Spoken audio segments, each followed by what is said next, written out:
Okay, hello everybody. Hello. This is a super awesome thing that we're getting to experience here today. This is Beverly Washburn, as you guys all know, and Jack Hill, and we're gonna,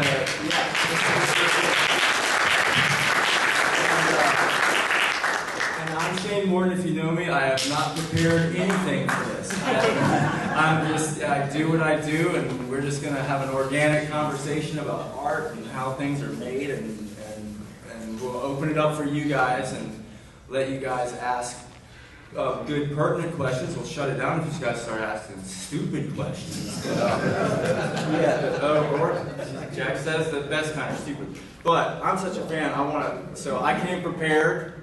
The Spider Baby book is out, and I'm gonna get these guys to autograph this. Now I've got them up here. I don't have to pay them $50 a piece. So anyway, I've met both these guys before, and they were really great. Decades ago, I met Beverly and got her to sign a thing with one of my greatest lines in movie history from this great movie. It's not nice to hate. And it's been hanging on the wall of my house for however many decades. But that line, I'm going to go off on a tangent like I usually do with these things. That line is so, it kind of does this whole thing. Spider Baby to me, and you can say I'm wrong, you guys can argue with me about this. I feel like Spider Baby is kind of like the first punk rock movie. Is that even a way to describe it? Like, what is Spider Baby? Sure, why not? Oh, great! So I'm on to something here. You can use any description you want. Any description? Yeah. Well, Everything fits. It feels really punk rock to me. It feels really, really edgy and kind of dangerous. Like the first time I watched Spider Baby, I was entranced and I was in shock and awe at the awesomeness of it. But I was also, being a monster kid, I was like, this is a movie that when it was made at the time, it had its fingers on the pulse of the monster kid movement, right? Maybe with all the, are you a Wolfman fan and stuff? Was that a great line, Wolfman fan? Yeah, I just, Well, so. there's a joke there. Yeah. Her name was Ann. Yes. And her last name was Howe. So her name was Ann Howe. Nobody ever got that. And how? You got to get one of those little rascals to deliver that one. Not all my jokes get understood. That's probably a good thing, though. It keeps people talking, keeps people adding subtext that's not already there, maybe. I don't know. I'm sure you've probably heard some crazy ideas about what your movie is about that maybe it's not. You don't know? This is about, what was it? What was it about? Unconditional love. Okay. It really is, yeah. I like that. We need more of that these days. I'm just curious, how many of you have seen Spider Baby? Oh, yeah. Great, that's everybody. What, Todd, you didn't raise your hand? Oh, yeah, I was like, what? No, we've all seen Spider Baby, but have you seen it like me over 50 times? During the 90s. During the 90s when I was a much different person. We won't talk about that guy. But that Spider Baby stayed on. It was like in constant rotation in my house. This VHS just took a beating because it was just like one of those things. Whenever Spider Baby's on, you can expect it to deliver some fun every 2.5 minutes or 2.5 seconds. It really hustles. And it's just one of those things like Bride of the Monster or these movies that just have so much fun things going on. It's a lot smarter than Bride of the Monster, I think. But it's a lot of fun, and it's got a lot of neat, and this is something that goes back to my Monster Kid stuff. What was Famous Monsters magazine and Mad magazine, did that have any influence on your sort of, the way you attacked humor and stuff in this? Were you reading stuff like that back then? No. People ask me where the ideas came from, and I go,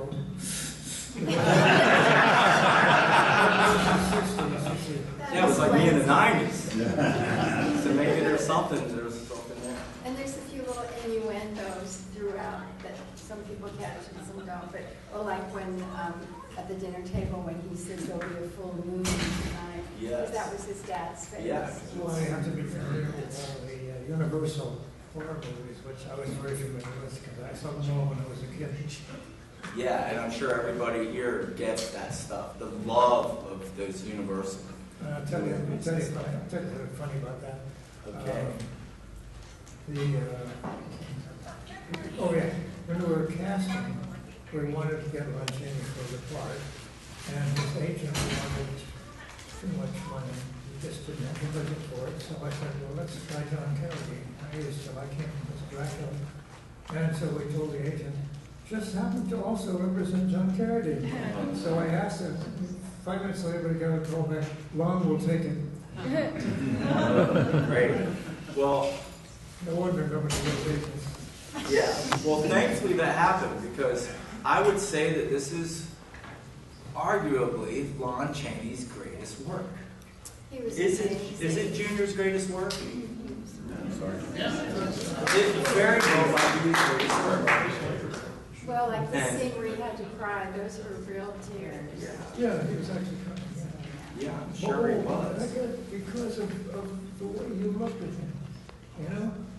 She was listening to his speech, his long speech that he gave there about what has to happen. And her performance was so natural and strong that he never looked at David, he never looked, but he came because he wanted to see that, just a shot of you. And he said, it's hard to imagine that the whole shot won't be on her. Wow. You never heard that? Thank you. Wow, magic is happening. I loved him. He was wonderful. And I'm sure David Carradine would have been fine in the role, but honestly, I can't imagine anybody other than Lon doing that role. Yeah. No. He was so perfect. It's like John Casablanca, you can't imagine anybody. Yeah, I said David Carradine. I meant John. Well, if David Carradine did it, it would have been a kung fu movie. That would have been interesting, you know. But no, we knew what you were saying. Well, the reason for that, and I found out this yesterday. I didn't get to do the panel with you yesterday because I knew we were doing this today, and I didn't want things to be redundant around here. So my wife came in to do the panel, and she was just glowing. Like this morning, she woke up and we were having breakfast. She was like, Beverly was directed by Cecil B. DeMille, like, because we love that Golden Age stuff. But so that's what, Beverly comes from like she had a long history in Hollywood by the time she had made this movie. She had worked with like Loretta Young with those beautiful eyes. We love Loretta Young. And she was telling Loretta Young stories yesterday, and Madeline and I love all that Golden Age stuff. So, and to make it in those days, you had to have serious chops. So you couldn't just bring some cute kid in and put him in front of the camera. You were tried and true, and you'd done the hard work. Well, thank you for saying that. And being directed by Jack, I mean, I don't want to get all emotional and mushy, but I adore this man. And I'm so happy because I don't believe many of you have gotten the pleasure of meeting Jack before, because he doesn't do a lot of these. So that he's here and that you can meet him, and for me to see him, we've stayed in touch, but not in person. So we haven't seen each other in person in many years.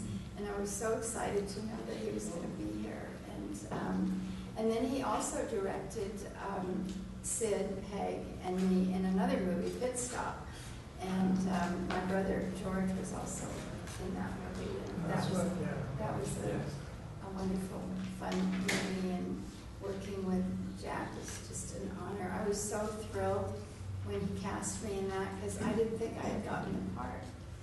Remember when you kept seeing girls and then you'd say you could stay, you go, you stay, you go. And I kept reading with different girls, and then finally they said that I could go. So I took that as a no. I thought I didn't get the part. And I had never done a role like that before, so I was so hoping to get that part because I thought it would be so much fun. That's right, yeah.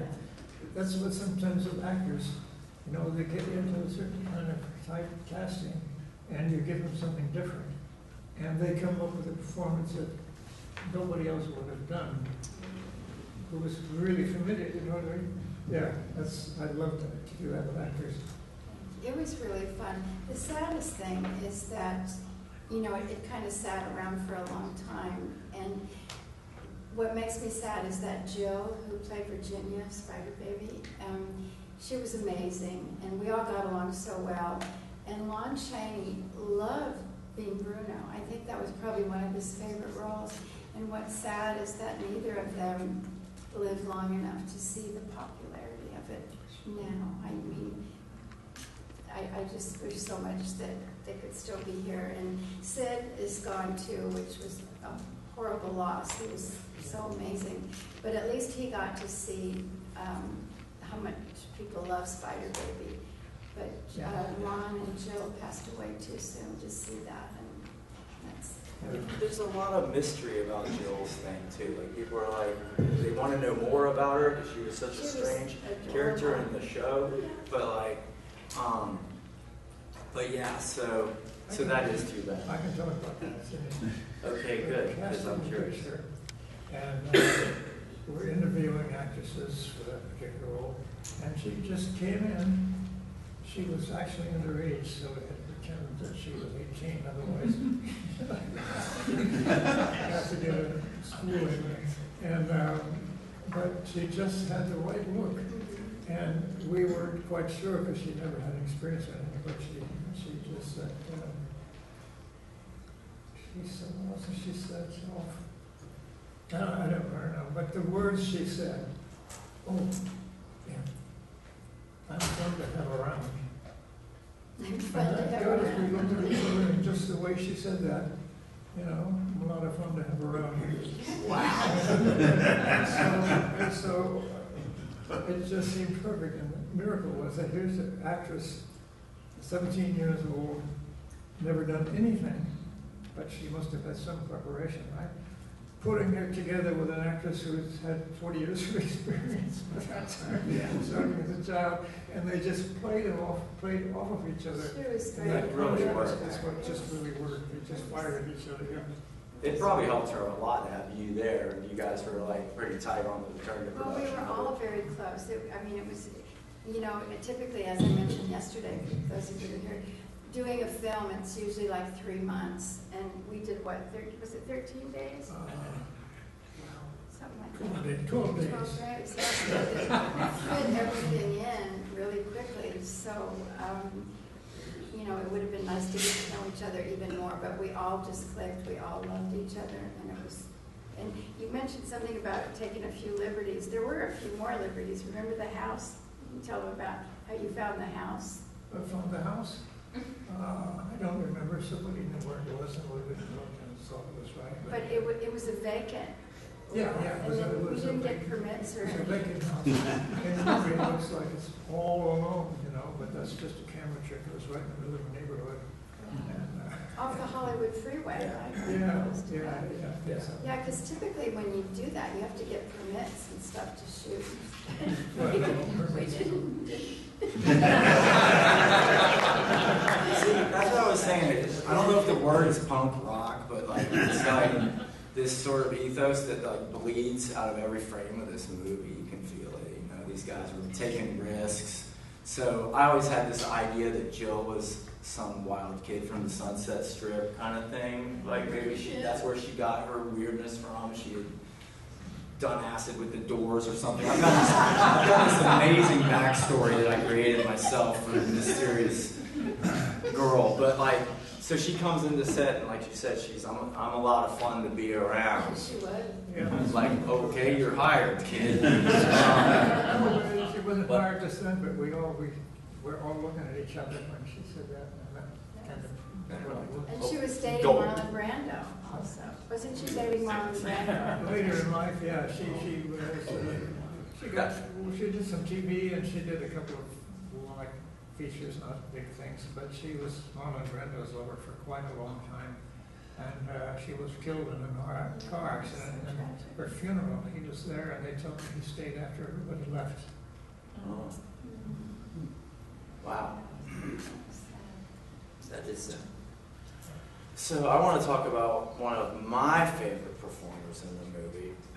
And I know you've got some stories about him, but Monton Moreland is one of my favorite actors of all time.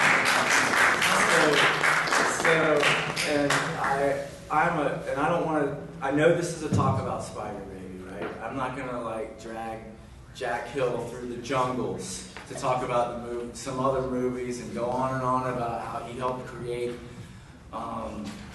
blaxploitation. I don't even know if you can say that word anymore. I'm going to say it anyway because I love those movies. And Rudy Ray Moore was a personal friend of mine, and I hung out with him a lot. And I think I can say that word because he was very proud of those movies. But Jack was like one of the guys that really threw down the gauntlet on that style of filmmaking. And I would think that this might be the first time that you worked, because there's a part of Spider Baby that lets Monton Moreland do what was not popular at the time, which was also kind of punk rock. Jack to give Monton this role where he's getting to do this thing that I always love to watch, and here he is doing it. Well, the idea was, well, a couple of things. We all liked Monton Moreland, but the thing is, this was like the civil rights movement, and black actors who were like Stephen Fetchit, Yeah. you know, had this, and he was really kind of bitter that what he did was not like that at all, you know, like acting scared. He thought that was just fine, you know, but it's the civil rights movement that killed his career pretty much. So he was just so happy to have this brief, and he was such a great guy. He was. And you let him do the whole feet don't fail me now thing. Like I love it. The feet's kicking in the window, and it's a shock too because. Yeah, well, that was my idea. Was like murdering Santa Claus, you know. Yeah, that's how I felt watching it for the first time. I'm like, oh my God, they just killed Monton Moreland, horribly so.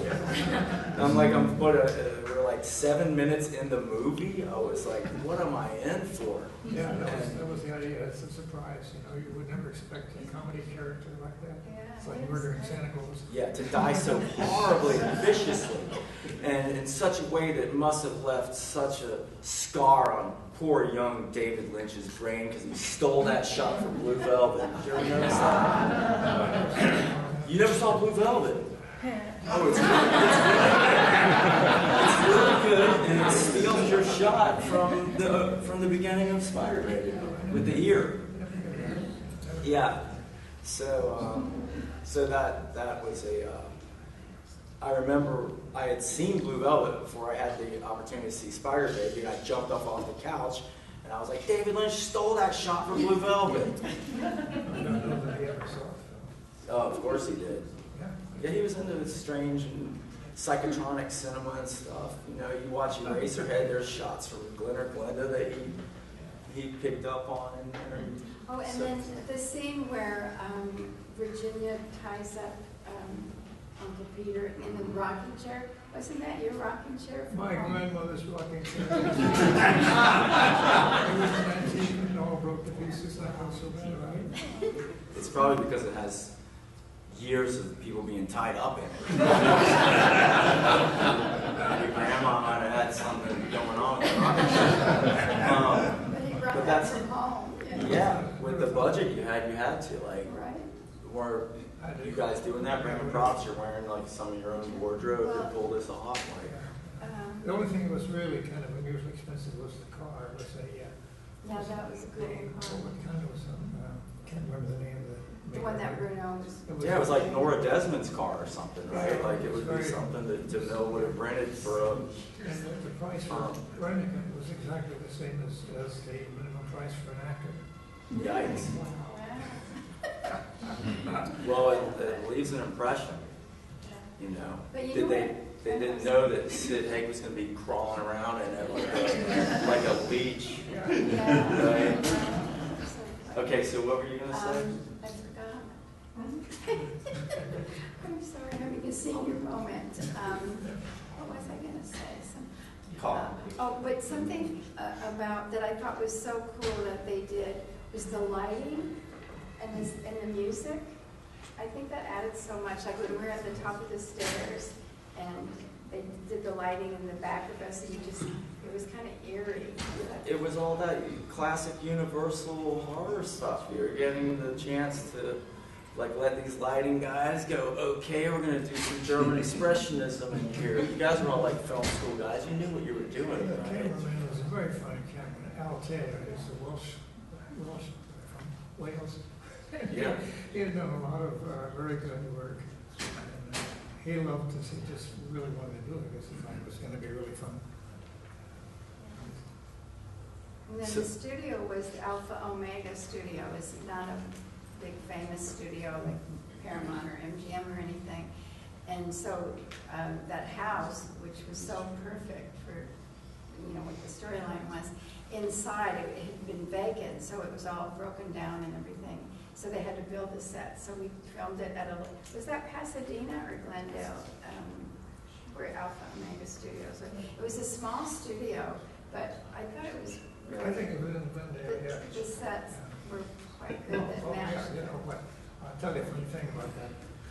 That was basically at the heart of the story in a certain way. It was a little studio that had originally been a automobile repair garage. In those days, to reach the bottom of a car, you had to have a pit and the car would drive over it. So I used this pit in an earlier movie, which won't even mention. And so I really kind of had that in mind. So the whole set was, the whole stage was set so that we could use this pit anyway. That pit came in handy though. Yeah, because you had to construct that in the stage, it was very expensive. Yeah. Yeah, because you'd have to build a whole elevated stage on the stage to get those pit shots. So Glendale, are these like the old Poverty Row studios over there? Is that where? I mean, that's what they used to call them, like the Larchmont studios. I shot over there like last year, and it was like I was like right around the corner from Larchmont Studios where they shot Plan 9 from Outer Space, and I was like freaking out. I'm calling that. I'm like, oh my god, I'm shooting on the stage right next door to Larchmont. It's not called Larchmont anymore, but it's in this area of Glendale. Larchmont had been Walt Disney Studio for in the 20s. Yeah, I don't know if that studio, it was called Alpha Omega, wasn't it? Yeah. I don't know if it's still there or not, but. I mean, the buildings might still be The there. Larchmont Studio that Walt Disney had, my dad did a lot of these set designs for Disney Alice movies way back in the beginning. The early Alice stuff, where it was. In the 20s. So this is super interesting. So Jack's dad was a Disney. I mean, I don't think they call them Imagineers back then, right? But like, They didn't call him Imagineers, no, but Yeah. he had been a friend of Disney ever since he met Disney in 1919 when Disney was an ambulance driver for the American Army. He was too young to enlist, so he got an ambulance driver. My dad was, he had been a flyer, aviator in the First World War, and he met Disney at a Red Cross dinner, and they became friends and were, you know, in contact with each other all through the time, little by little. And then when it came time for Disneyland, he got my dad to design the castle, because it was he specialized in Renaissance. so I was going to bring this up because this is very important. So his father designed what I consider to be the greatest scary attraction down at Disneyland. And every time we go to Disneyland, they're like, wait, you guys are from Atlanta? Why are you going to Disneyland, not Disney World? We're like, because we want to see the real Disney. So a lot of people don't know this, but Sleeping Beauty Castle is a haunted house walkthrough. And your father designed this thing. I did some research. He was involved. A lot of people don't know about this because there's kind of a door you just go through and you wander around and discover this thing. Have you ever seen this? Yeah. It's incredible. There are these recessed animated sculptures and all this. It's all lit with this spooky purple and green black light paint. It's an amazing thing, and people don't even know it's at Disneyland. It's like worth the flight because you're not getting anything like that at Disney World. Now you're stuck on Guardians of the Galaxy or something. You're not seeing work that had the fingerprints of Walt Disney and his team of people that he worked with that were Imagineers and these creative geniuses making this stuff. So when I found out that your dad was behind that, because it's got to be one of the things, I've been in the haunted house industry for a long time, and it's one of the things that really inspired me as an artist to try to emulate that style, because it's fantastically done. So here we go now. I went over there in France, I did a tour in France and take photographs of all the castles and everything, so they had the knowledge that you take to create a wall. You know? Yeah. I mean, that's kind of stuff. It was good. So he had photo references from being over in France to be able to get all those, what do we call it? What do they call it? There's a crazy word for the way they build their churches and stuff. There's like occult symbolism hidden in everything too, like the way the shapes are. There's like these rose shapes. They all mean things. There's a, what do they call it? Occult symbol, not occult symbology. Anyway, it's like all of this like really strange stuff, and it's all incorporated quite beautifully. And so that, what a way to get, you know, what a great dad. You know, I got lucky. I had a good dad who taught me how to do like makeup and He was stuff. lucky in the war because in training in France, he crashed 2 planes. And so they held him back and he never went to the front. So lucky for us, your dad went on to do all this great stuff and inspire you. He crashed twice, never got a scratch. Wow. He was not a good flyer. He was a great survivor. So, wow, that's a great one. I didn't find that in these stories. I was trying to look up stuff about your dad. But yeah, it helps to have, you know, and you had it too, your parents like helped guide you early on in your career, and it helps. Like you're not gonna, you need it as a kid. You know, you need direction. You need, you know, good parents that can like instill that stuff in you, and work ethic, and all these things that you have to do to achieve these goals in Hollywood, which is, you know, it was really tough. You know, nowadays people can, you just pull out your cell phone and make a movie, and you get it out on YouTube, and there it's out. Like back in the day, even to make a small movie like Spider Baby, you had like serious technicians. Like you can't even find focus pullers that work in film today to do this stuff. When we shoot on film, we have to find these guys that are like 70 years old. It's amazing. They have this technique. They look at it. They're not even pulling tape out. It's just amazing. Because it used to be really hard to make movies. You had to know, like, the lights were different. Like, nowadays, they just show up with a suitcase, and they break out these LED chips that look like cell phones. Everything's on their cell phone. Back then, the light kit, you needed a truck to move around with this stuff. You know, so everybody was highly specialized, and they worked really hard at it, and that's why movies were better back then. You know? People knew what they were doing, and they applied all that knowledge to creative vision, and they would have these conversations, and now you have things like Spider Baby that are made on the fringes of, you know, the Hollywood system, but you've got guys that work within that system that have that intellect and have all that education, and they can apply it and bring it to your movie. I'd like to mention before it was probably too quick, the music school, Ronald Stein. He had done a lot of scores for Roger Corman, so he knew how to do things in a low budget.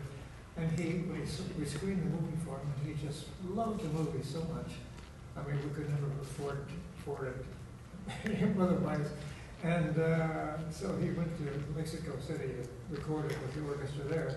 And he wrote the title song, and he had Lon come into the studio to sing it, and he had such a great time. He was just really, loved it. It was such a tragedy he'd never be able to see the movie in theaters. I'm not sure everybody even knows that in the beginning that's Lon Chaney singing the themes. Oh yeah, he's like, and the ghosts and the goblins. You can tell he's having fun, you know. You can imagine like that crazy uncle chasing the kids around the living room singing that song. That's when the title of the movie was still supposed to be Cannibal Origin. Yeah, the strangest story ever told. But yeah, Chaney was great in that. Ronald Stein composed, like, Walt and I argue film scores just the other day. Because he's like, that's not the best. What's the best? I'm like, well, the first is the best. It's Max Steiner. King Kong's the best film score of all time. Blah, blah, blah, blah. But anyway, Ronald Stein wrote one of my top 5 favorite film scores for The Haunted Palace. Have you ever seen the Corman Haunted Palace? I know he did the terror, and I don't know what. Yeah, he did the Haunted Palace too, which is like, it's such an evil film score. It's really good for if you're in a good mood and you put that on, you can feel the evil coming back. But the score is really good for Spider Baby too. And Ronald Stein, he was this genius composer that could do this stuff like overnight. You know, like he wrote the score for Haunted Palace overnight because it was one of those, like you said, working with Corman, you were given a day to do it, but half a day's paycheck to do it. So that was the way it ran back then with Corman. Yeah, I know Rob Zombie came out with the soundtrack. Oh yeah, I've got it. It's great. That he put a great package together, and Graham did all that wonderful art. I don't know if you've seen the art where Graham Humphreys like painted you. It's amazing. But yeah, that. I've got to make one remark before this goes by. I forget.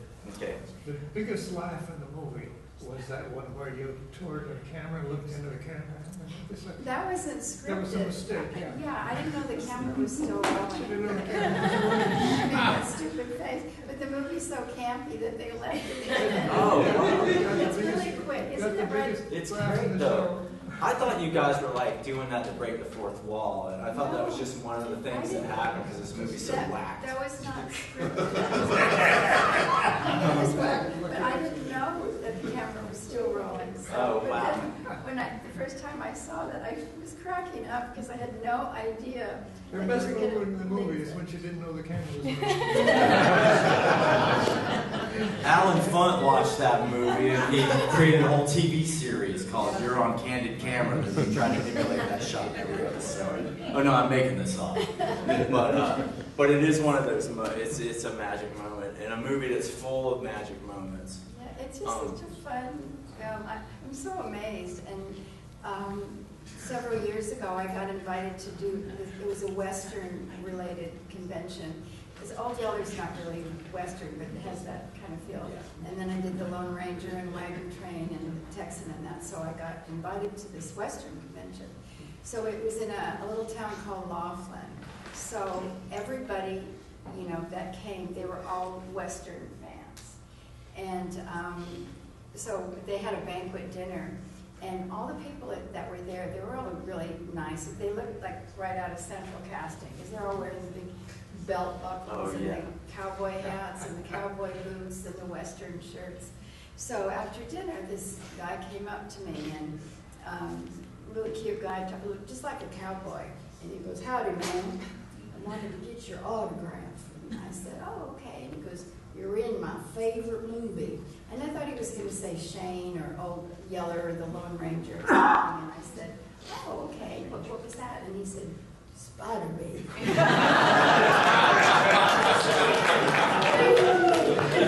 That was hilarious. That was the last thing I expected him to say. I've had a lot of people say that. Yeah. There's a lot going on in this movie. Yeah, I know. And I was doing another dinner thing, and there was this elderly man. I say elderly, is probably my age. But, he was a really cute little man, and he was kind of all slumped over, and he came over, and he said, "I'm 94 years old." And I said, "Oh, bless your heart." And he says, "You're in my favorite movie."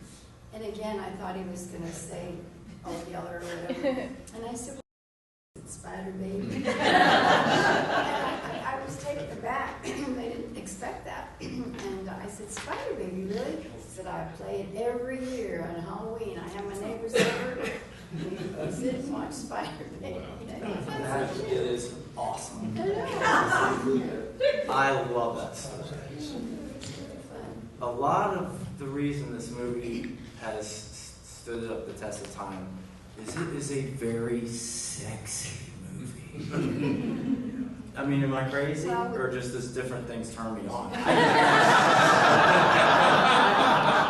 think it's a very sexy movie. And it's got some stuff going on in it, so I could see. Right? Was it the dinner scene? There's lots of stuff going on. You run around your 90 the whole time, and there's things going on in this movie. It's a complicated thing. Watch it again. Watch it again with a candle burning while getting a foot massage. And maybe you'll see it. But that's how I feel every time I watch it. I feel like I'm getting a foot massage. Or something's getting massaged. It's got a lot. There's a lot.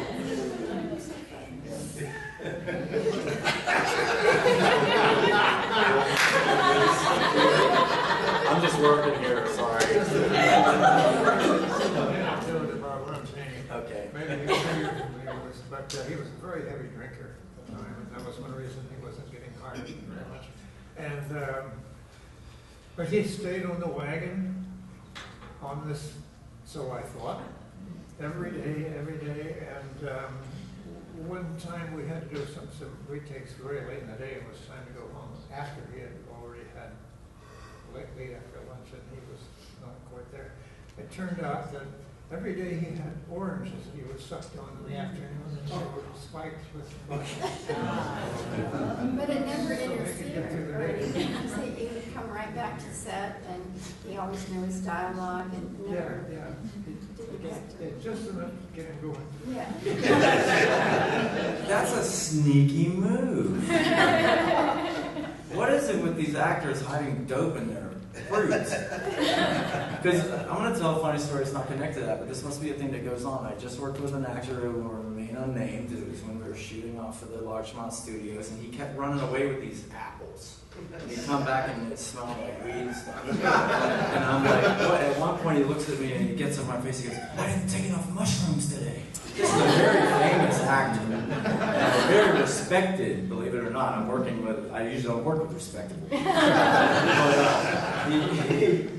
he had made a pipe out of this apple, and what he was doing, he was sneaking around the corner and smoking out of the apple. So Lon Chaney must have been on to something that's still being used today in the Hollywood halls of Hollywood filmmaking. But yeah, so I had read about Chaney Jr. and how he knew this was going to be special, so he said he was going to, stay off the sauce during the production, and then maybe, I don't know what that means, because when you're an alcoholic at that level, you can't stop drinking or you'll die, right? So he probably had to start sneaking around 2 o'clock or something just to keep. He expressed to me once he was very jealous of Boris Karloff. He said, that guy's not one bit better than I am. Well, he didn't drink. Yeah. Yeah. Yeah, a lot of people had, Bela Lugosi too. There was some envious feelings towards Karloff because he was able to work until he was in a wheelchair and on oxygen. He's still making stuff. He's still getting paid, And it's the thing is, it's just like Jill told you. There's a bunch of people. We're all working together. There's a bunch of different feelings and a bunch of different attitudes and a bunch of different types of people, and we all got to work together. So it really doesn't help when you've got somebody there that's my production manager, what was his name? I can't remember right now. He was producing a lot of Francis Coppola's films, and when we were putting the cast together and everything, he was saying, these actors all have different styles. How can you get them together? Hey man, that's what the picture's all about. Yeah, that helps for it. Different acting styles. Yeah, perfect. Yeah. Especially it made that dinner scene so good because there's so many things going on in that dinner scene. Things are bouncing off of people in different ways. You're getting different reactions because acting styles are different. It's very interesting. I have a very uncommon opinion about this movie. I think that Spider Baby is the wellspring from which Texas Chainsaw Massacre springs from. It's totally, Texas Chainsaw got a little dirtier with it, and it's not as fun, but it's kind of the same movie, right? Am I crazy? Have you heard this before? I don't see how he could have received this film at that time. Really? Yeah. I mean, sure, we've all seen Old Dark House, right? With Karloff. It's a really fantastic movie. You've seen that one, right? That was one of the Universal type things. I don't remember. I don't think so. Really? You made Spider Baby without seeing Old Dark House? Yeah. Wow. Because there's a lot of similarities between that old dark house, you know, the crazy old man in the attic stuff. I watched the Universal horror movies, and as good as is when I was so young that they were so scary I didn't want to hide under the seat in the theater. Oh, I actually have a question for you, Jack, because I don't know the answer. Who picked the name Spider Baby? Was that you? Because originally, like, it was going to be the cannibal. Okay, yeah, that's a good question. I think, yeah, interesting story. I had the film could not find a distributor, and a friend of mine who was a distributor, but he was the producer himself, producer and director himself of really, really low budget movies. The Mighty Gorger, and he had seen it, and he kept track of it. And when it was available, the producers had been into bankruptcy because of the real estate business collapsed that year.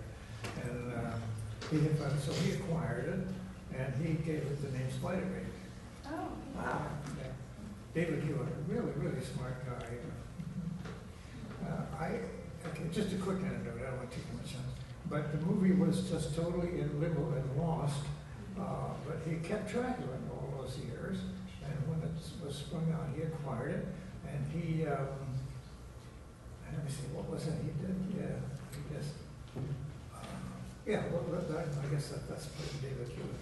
Yeah. He was a very smart guy. Yeah. and then wasn't Quentin Tarantino instrumental in getting it Yeah, Quentin Tarantino, he got it, he had seen it, I guess, and he was interested and wanted to do some fruit. And what the interesting thing about that, I'll tell the story real quickly, it's interesting. The negative was tied up in the laboratory, and what originally got it going was that I found out that there was people distributing on videotape this film, and I couldn't figure out how they ever got it. Somebody had acquired a print sometime many, many years before, and they made this transfer. It was so ugly and awful. I decided I would have to do something about it. So I went in to the lab, and I knew the lab, but the lab would not, the laboratory in those days, they were so afraid of getting sued if they allowed a print to be made by somebody who had no right to do it. Right? So I got a hold of David Hewitt, and he gave me they used to have what they would call an access list, that is people who had a right to order material, and he had the access list. And so he made it up for me, and I went into the lab with it, made an appointment for a video transfer, and I went in, paid cash, and got it, and ran out the door before the heads of the studio and found out what I'd done. Otherwise, it would never have. So a lot of lucky things happened to make the picture come to what it is today. And then finally, just my last word about it, the negative itself was still tied up in the lab, so we couldn't make theatrical prints. And it was Harvey Weinstein he was putting all his films through that lab. And so they just called the head of the lab and said, "Give him this picture," and they gave it to me. The negative, yeah. Wow. So that's why the Academy, he has the negative. And they made new prints, which can be screened in theaters, which is very nice. So that's Amazing. And now we have Spider Baby. Thank you. So, we have like 10 minutes. You guys want to take some questions from the audience? Sure. Okay. She was fast. What was it like working on those blaxploitation films? Because you also, what's different than most blaxploitation films are these have Coffee and Roxy Brown, they're female leads. So then you've got black women who are arguably one of the most marginalized populations in such a powerful role. What was that like? It's about temporary, yeah. Well, let me see. Just a quick question, how she got started. In the first place, we were casting a movie called The Big Dollhouse, which was the first of these kind of women in prison movies. That was really raunchy. And she just came in on kind of a cattle call for actors in movies normally you don't have any respect for. And she just impressed me so much. But she had no experience really at all as an actor, but she had a authority, Oh, yeah. You're not talking, I'm talking about her as a personality, No, that's what I was saying, too. I'm sorry. I wasn't making it. No, she's got her head up high all the time, and she's just got like this aura about her. Like even Yeah, if she, yeah, that's what I meant. So we gave her, one of the leading roles in the picture, and how much she had to do with that, I don't know, but the picture broke box office records when it came out. That was her start. Yeah, another punk rock move from Jack Hill. I don't know if punk rock's the word. It's just what I use. It feels like tough and I don't know, you're it's taking before. chances. It's before punk rock, but he was taking chances. He's giving the marginalized a chance. Spider Baby is actually a movie about unconditional love. Like how cool is that? Yeah, no matter what, just do it. And you? Two short questions, I guess. Number one, I never hear anything about Carol Olmar. You got any? She disappeared, and I don't know whatever became. Okay. All right. The other one is, I'm very interested in the Philippine movies. You got any good jungle stories? The jungle stories. Yeah, I just like the first one was the Big Dollhouse, which broke box office records. That was on for a picture like that, and let's see, what was your question? He just wants some crazy stories about what it's like. Yeah, I got something from Sid Haig one time. How crazy did Sid Haig get? That's. Well, no, that just brought out what he was capable of doing. And he and Van Beer just had such a magnetism of each other, that even in that short little bit of time. And so I don't want to take too much. The script was written by somebody else, and it was just totally awful. And it's kind of a long story. Anyhow, Roger Corman put me in charge of it, and I did a lot of rewriting on it. And it turned out that the first draft of the script was a lot better than the final one. So it gave me something to work with. So I did what I could with it, and just shooting in the Philippines because he had such a great deal for getting financing. You'd be surprised how many kind of movies get made just because they're able to get the money for it. Yeah, for There's sure. somebody back there that had a question. Okay, Dave. Who came up with the idea for Lon Chaney to sing the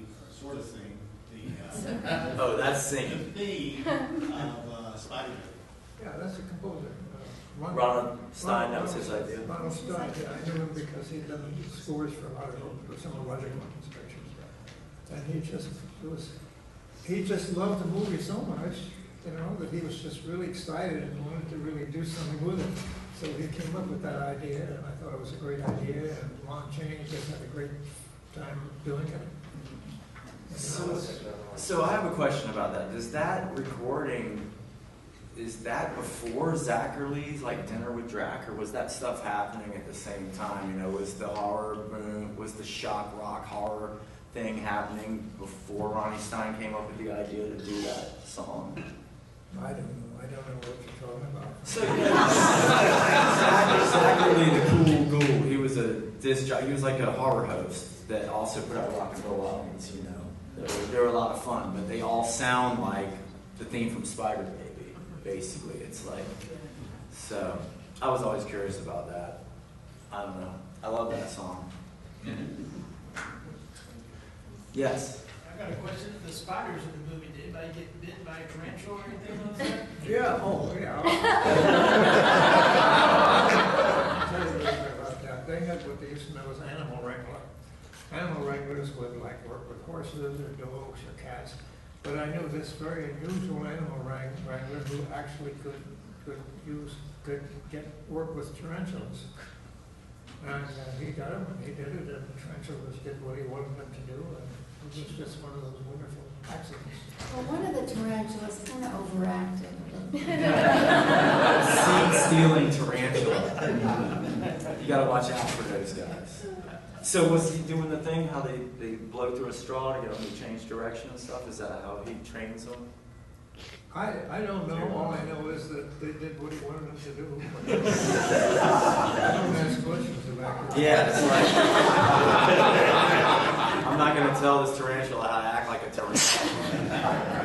I'll say something. It was kind of creepy, and then they have those rats also. Is that the same guy? The rats? Remember the rats that they show in Yeah, but that was nothing, rats, you just get shots of those, yeah. Yeah, but he was a very good guy. I'll tell you one thing, very funny. So this is about the, what's the one show again, the other? The terror. The chair, yeah, the chair. I had to do a lot of pickups and stuff to work on that. And needed a shot of a hawk coming down and gouging at the actor's eyes. And then he stumbles over and falls off the roof. This guy knew how to make this hawk do that. And he had the birds. Now that's really, you don't find people Yeah. that every day. Yeah, and it was, it's the one moment in the movie that got applause from the audience. The movie's so crazy. I don't know if you guys know about The Terror, but like just about everybody worked on that movie. Like didn't Coppola shoot a bunch of it too? Like you came in and did a bunch of work on it. It seemed like there were just about everybody that was working with Corman at the time was like throwing days here and there. Karloff owed him 3 days. Yeah, yeah. Patchwork a movie. Yeah, he had been doing a picture for Roger where they spent a lot of money on the set, interior castle set. And so Roger had a chance, he gave a deal to Boris Karloff to do a couple of extra days real quick on the set. And he had Leo go through the script and they pulled it out of his trunk and came up with something similar. And it was just a lot of stuff that didn't really make sense. You know? So he had done this, and so Roger hired Francis Coppola, who was a friend of mine at the time, to come in and do something with us. And Francis wrote a whole new script, which is more kind of like the old-fashioned kind of fairy tales kind of script, you know, and called Lady of the Shadows or something like that. Anyway, so we shot this major part of it was shot in Big Sur because they had a beautiful tunnel, they had a beach, they had all kinds of beautiful sets. And he wrote this scene. One of the scenes was where Jack Nicholson, he's kind of entranced by this girl as Napoleon gave her story. And Jack Nicholson is supposed to come around the edge of a cliff here. And as he comes with the girl that he's met, and Francis had the crew out all morning long catching butterflies. So his idea was that the butterflies would come up just as Jack Nicholson comes around. So it's all set up, the butterflies come up, and Jack Nicholson comes. He says, "Is that a take?" That's what, I think that's why Francis Coppola never worked with Jack Nicholson. Well, that's one way to do it. Okay. We have 5 minutes before they do that again. No. That's the kind of stuff we came here for, right? Yeah, Morton tarantula stories, and Jack Nicholson prancing about covered in butterflies. That's why I'm here. So anybody else have an interesting question? Barry? Well, I guess what would be the most frightening experience in your filmmaking career? Frightening experience? Yes. If there was one. This panel? Yeah.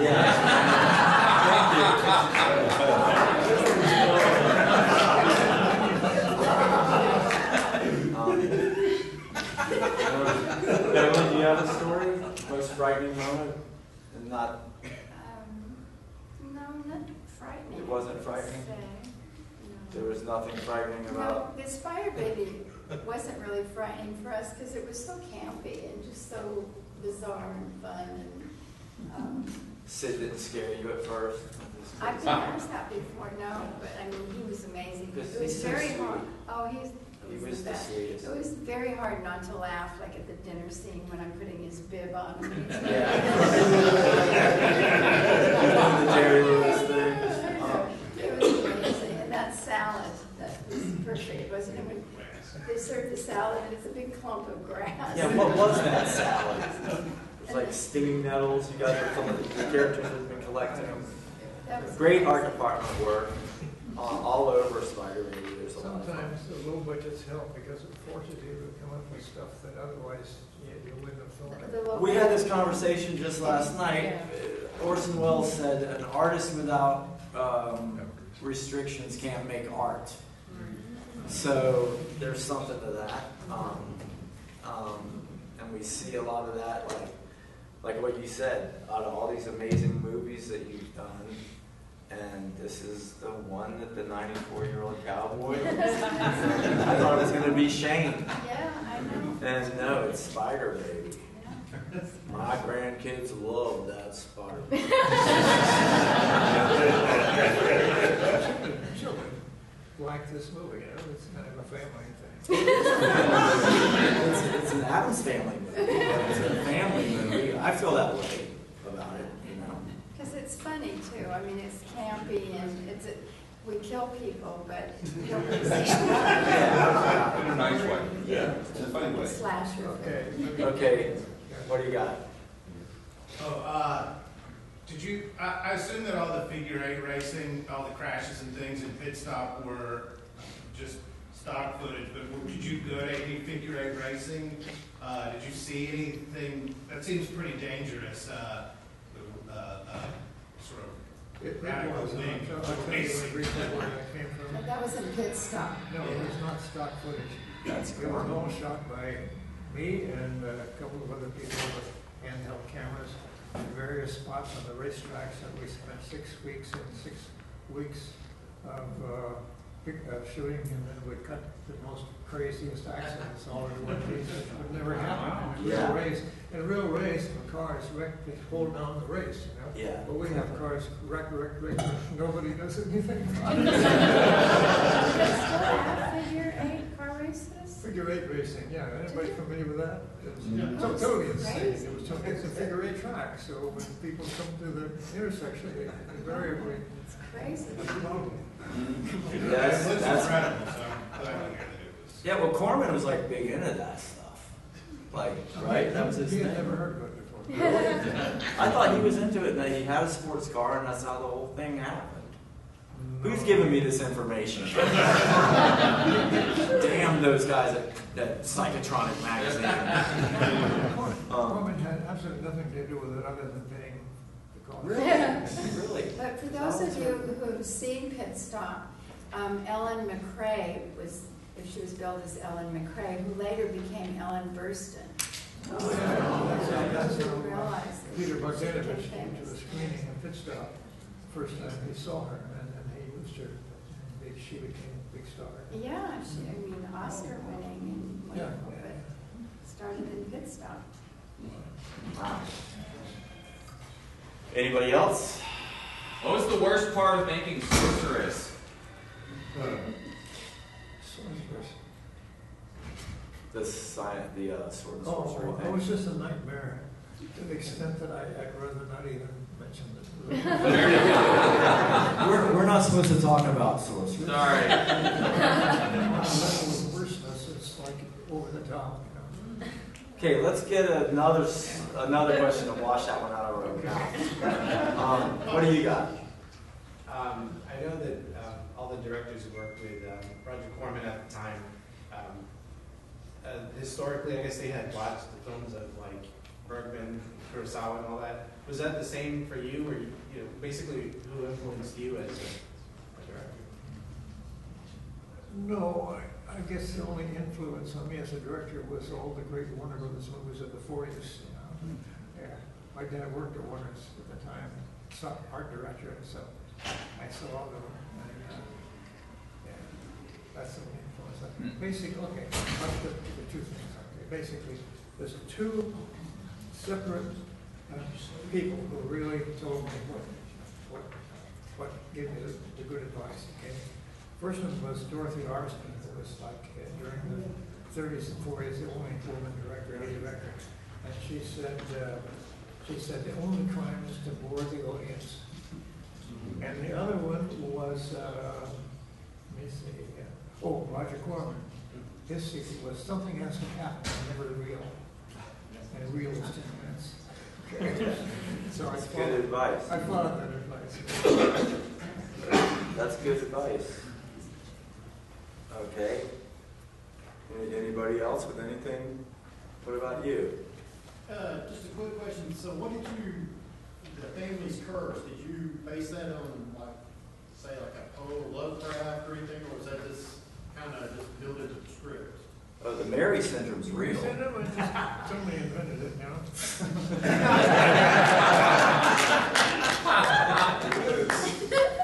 Yeah, they're selling it in bait form now down at the convenience store. Mary syndrome.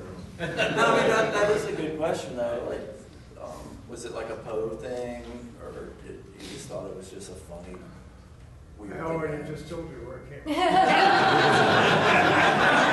Sometimes that's all it takes, right? You said you discovered Pam Grier. When did you know she was a star? Well, it depends on what you mean by star. She did a lot of pictures for Roger Corman, some in the Philippines and some in other places, but never really had the kind of really major hit that went beyond exploitation movies until we did Coffee. And I did that one because with her. Oh, I just to make it quick, I went in, I had had these 2 women in prison movies that had been such big hits, and I had an agent at the time. Forgive me for having an agent. But, anyway, he got me an interview with AIP, which was a company that distributed some of Corman movies and also other films. And I went in and they said, what's his name? I forget his name. He was the head of the studio at the time. No, Nicholson. No, it was head of the studio, AIP Studios. Larry Gordon. He later became Lawrence Gordon. Anyway, so I went in and I was thinking, well, this is an opportunity now to get a real movie with real financing and stuff. And I came in and said, we want to make a black woman who kills the shit out of 3 people in the opening scene. and it has to be, the ending has to be, I forget what it has to be her. So I thought to myself, I wouldn't know how to make a black picture, you know. I mean, I can't do it. I don't know. But as Pam, but I thought that Pam Grier, because they were considering other actresses for the thing at the time. Oh, just a quick footnote there. It came up because Warner Brothers had come to them with a screenplay with a project about a black woman, action woman, Cleopatra Jones. And they were going to produce it, but then the producer went to Warner Brothers to get a better deal with the financing that the AFP would never have put up. So Larry Gordon was so annoyed about that. That's why he got me to do a similar picture, and our picture was a much bigger success than Cleopatra Jones, which warmed my heart. It's really hard.